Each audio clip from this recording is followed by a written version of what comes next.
Hello there, traders, and welcome to another episode of our video series. So today we did a live trading class, and very interesting. There are a lot of things that basically we learned, or as an ongoing process when it comes to trading. There's always going to be lessons that need to be learned, or mainly as a form of reminders. So there are 10 things in terms of a good lesson when it comes to trading. Today was a FOMC meeting minutes, and based on that, we live traded it.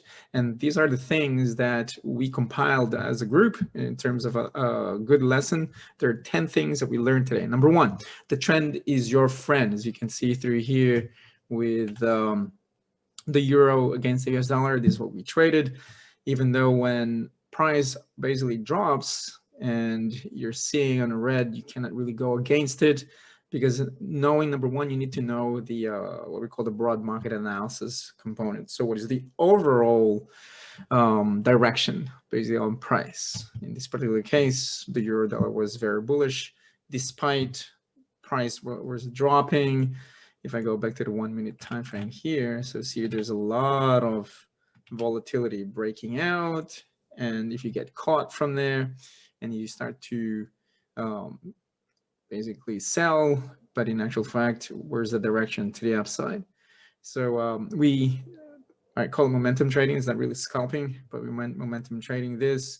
So we went long, then basically short, breakout, and went back up, right? Then basically got stopped out. And one is because the trend is always going to be your friend. So what is a better strategy all the time is that when prices are correcting, then go long at the level of demand. Number two, the beauty of hedging. So what does hedging? Hedging simply means that there's different ways to hedge. You can hedge the same pair or the same like currency pair. Unfortunately, in the US, you won't be able to do that. So another strategy would be what we call pair trading. So from here, the euro US dollar has a very nice correlation with the dollar against the Swiss franc.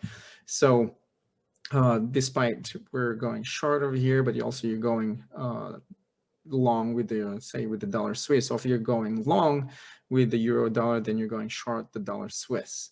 And at the same time, but since we tested out to short, but we have the Aussie against the US dollar that basically went up to the upside. So those are a really nice one. So simply, you might be losing with the euro dollar for shorting, but we also were profiting basically on the Aussie US dollar. So that's number two. Number three, the importance of putting stop losses.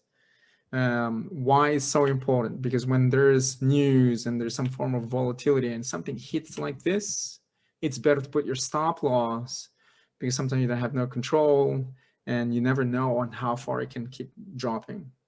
Number three, the importance of responsibility.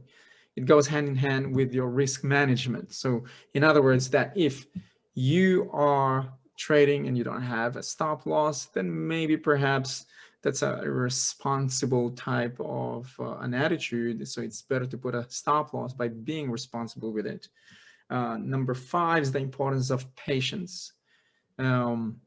One of the members, basically, he shorted the dollar against the Swiss franc. He was just being patient. And then when it broke out, he made another extra 30 pips basically from there. The importance of patience. I'm sorry, that's what we discussed. Number six, the importance of putting target points.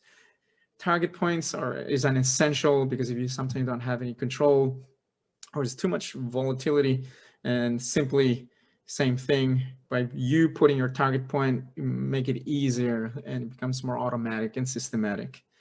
Number seven, the importance of being in the now. What does that mean? That if you are at a profit, make sure to take it, because you just never know if it's going to drop. So say, for example, through here, if basically you went long, it's better to take it right there despite being bullish. But if it starts to deplete, then take your money and basically run, because you just never know what's going to happen basically from there. Likewise, for another example would be the dollar against the Japanese yen. It went all the way to as high as today was 109.08. So at one point in time, It's very strong, stabilizing the supply. You just might as well take your profit and basically run, because you just never know, once again, whether if it's going to correct, especially when there's some form of a high impact news like the FOMC. Number 9, the importance of awareness and controlling one's emotions. If you kind of control your emotion by you momentum trading or trading prior to the news or news-based, please don't do it. It is very important to have that level of awareness, and you would be able to control those emotions, especially the emotion of fear, especially when price is going against you and when there's a lot of volatility. Micromanagement is actually a big, almost a problem with retail traders, and actually with all traders. But then unless you have the ability to control that emotion, fantastic. And last but not the least, number 10 is the importance of purpose. It is important to know what your purpose is as a trader. Of course, the purpose is to make money, but also knowing the intention of the trade, whether if you are trading as a momentum trade, going to be a swing trade, going to be a trend following trade, going more of a longer term type of trade. So you cannot really mix and match trading styles when you are trading. So like today, our job was just to momentum trade it, make money to the upside, made money to the downside, lost money to the upside, lost money to the downside. So, but at least you know when to stop in terms of your purpose or your goal as a trader. All right, so these are the 10 things that we learned today at our live trading session, trading the FOMC. Hope you enjoy that. If you like these videos, please make sure to give us a thumbs up, because I know you're amazing. All right, guys, take care until next time. Happy trading. Bye now.